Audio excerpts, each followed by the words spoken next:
fancy intro music. Yeah! Woohoo!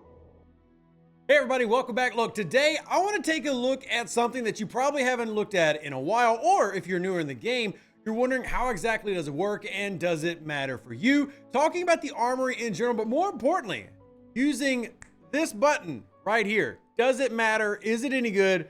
Does it have any value? In fact, I'll turn it on right now so you can see how to use it. You just saw that activated bonus. I'm going to hit this ridiculously big hostile just to have a log and show you on whether it gives you any bit of boost. But first off, let's talk about what this is, why I think it's important to bring up. I'm gonna go ahead and prepare that ship that just went kapowie and more, because this is something that, as we go over different features that come into the Star Trek Fleet Command space, there's a lot of things that have nothing to do with anybody. As in, let me just use that as an example.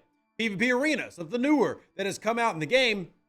What's only available 40 plus. Well, this is a mechanic that is actually available early on as you work on getting your armory building and upgrading it. Now, how do you get the materials to upgrade the armory building? That is in your claims chest. So head on over, it'll be under your building resources, and you'll find what you need to upgrade that building. Here's your Nadion supply. So as you collect that every day, you'll be able to make the building bigger, stronger, better, etc. You see, mine is currently level locked until I level up. But as you level up, you get access to new things, which you can see right here. Level 26, you'll get for free Mayflower D3 Legionary Assault skins. Technically, they're not skins, they're abilities. We'll talk about it in a second. Level 28, Saudin Border Centurion Kelvin, Katinga Valdor, Northcutt, Vorcha, and Corvus. Now, you might be going, I only notice, why are all the rares not there? The epics. Well, I'll cover that in a second. In fact, I actually already messaged the community manager for the game this morning.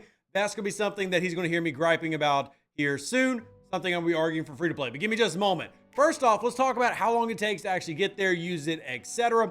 And as you can see by the Armory overview, here is, first off, the levels, how long it takes based on just pulling the regular levels, as well as the various bonuses the building gives you. Now, I do want to point out that there are ways to make this take less time. If you remember, there are multiple new things like researchers coming out that reduce the amount of time it takes to upgrade buildings. There are a lot of beneficial researches that exist that maybe you want to take part in. For example, if you pop into your research tree, assuming that you have the research available to you in something like Mirror, you can find different buildings that give you efficiency for upgrading. Now, this is just using the Artifact Gallery, Dish 56, War Room example, but you also have other things that we've seen come in where they're adding in efficiencies to make these specialty buildings not take as long. For example, if you went down to the Terran, you'll notice up here, there are also ones that are going to give bonuses. This one doing it for nanoprobes, Voyager ship parts, Cerritos parts, etc. So look in the future to see more stuff like this get added to hopefully speed up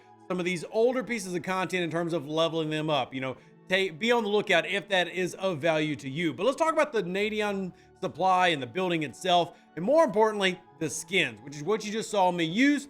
Now, I did a pretty blank set test, so you could see just me taking on a ridiculously big hostile, not using really any other bonuses, but just so you can see the damage created.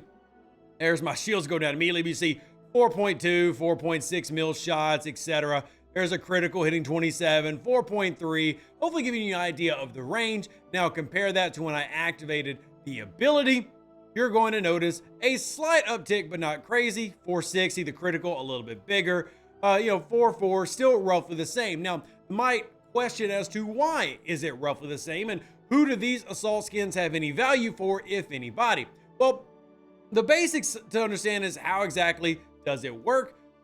Well, it's just a flat damage bonus. Simple as that. So if I pull it out real quick, you see there is a timer on cooldown right here. But in terms of what you can actually get from this, here you go. These are the various bonuses depending on what level you're at, as well as things like cost. So you are going to have to purchase currently the rares and the epics if you want to take advantage of those and get the bonuses. Here's what I'm going to say. This is the part that goes directly to Scopely. Feel free to chime in if you have an opinion as well. Scopely, all these skins need to be able for free, or at least a free-to-play path. They certainly don't provide the impact they used to, but they still can be useful. I love to harp on one point many times. A lot of points I like to harp on, but for example, we'll get rid of this screen here. Bam. And let's recall. So if we're talking about getting a 275% bonus for me, how does that compare? Well, short answer, that's half of what I'm getting just from my officer bonus. I mean, literally half. Math is fun. So it's half of what I'm getting from my bonus right here, just from officers. So it is not a tremendous improvement. Now it is more. More is more. And I want to always argue for more, which is kind of the premise of this video, to not only educate you on what they're good for, but also who can use them and why, or would you ever want to.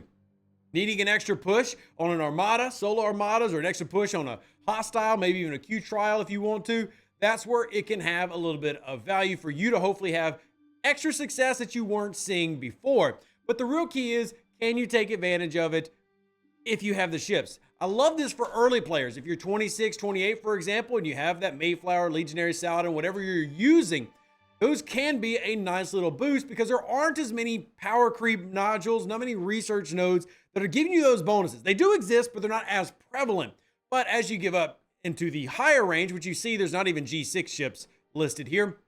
But as you get into the higher range, you get less and less in terms of efficient value. However you want to word that, actual value that you're going to see noticeable in your fights. But the lower level you are, the more you're going to notice, even as going into the area of the Kelvin and the Valdor and the Katinga, you can still probably see those at those level 42 ship ranges, but not as much as you get to the 53. The big key is, for me, I'd love to see the rares and epics get a path, because as you can see, they have a price tag right now, and that price tag can get pretty high depending on what ship you're doing it for.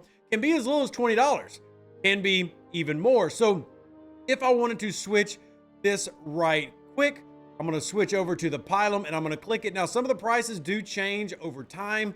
You know, they'll maybe lower prices here and there, but I think this is a mechanic that is aged enough, definitely deserves a free-to-play pass. So see, I can't activate it because I don't have it. So I just want to show that for reference. So now I'm going to click here, go to refits, unlock more, go to ship abilities, and then you'll see the ones at the top. There's the Gladius, for example, and the Pylum. Where is our Pylum? It's going to be a rare, so it's right there. So we could click it. We click this and we can click store and then jump into this menu, and there's my $50 pack to buy this. So sure, at some point they make this cheaper, but truth is, this is something that I think needs a free-to-play path because it doesn't provide much of an impact in the game anymore, but can still be useful, especially for our lower levels and our free-to-play and our light spinners who are trying to level up and get a little extra oomph. If you're watching this video just to see if it has an effect for you, yes, it does, but it's not that noticeable unless you're a player in the 20s and 30s. It's still worth upgrading the building, absolutely, because the building itself is giving you nice bonuses. Again, you can see me getting a whole health bonus, shield bonus, and mitigation bonus, all from the same building. Those are juicy stats, so don't feel like you should ignore the building. Absolutely upgrade it as you do your pulls every day, but those skins, those abilities that maybe you're wondering, well, how do I get all those? The rares and the epics, sadly, are locked behind the ye old paywall, but I think we've made it a point now that we've seen that we can argue for things to get released, especially older content. We have over 60% of the current primes in the game now have a free-to-play path. This, I think, should be next on the list. Hopefully, this video gave you the answer of, number one, what is this? Is it worth it to me? Absolutely. 2, should you pay for it? Not that good. And 3, yes, we should argue as a community to get these things available to everybody, or maybe even an update where some of the newer ships have some type of refit you can throw in on there instead of it just being, you know, stop point. You do still have the wavering defense and everything. Those are, you know, neato if you are, you know, big and bad. But again, we saw that in a recent update in terms of these buildings with this one right here, where they improve the overall stats. Maybe they do that here. I'm always advocating against power creep, but at the same time, we know that's the nature of the game. That's not going to stop. So old content can sometimes get a facelift. This is still good. The Relentless Assault skins are meh, and there you go. Let me know what you think down below. As always, greatly appreciate you. Hope this helped out. Live long and plunder. Stay safe, other Space Cowboys. Deuces. That's me. Catch you on the next one. Let me know what you think, and get ready. That interview with the free-to-play and the highest player in the game, coming soon. An even better outro than the intro. For the Empire and glory to your house.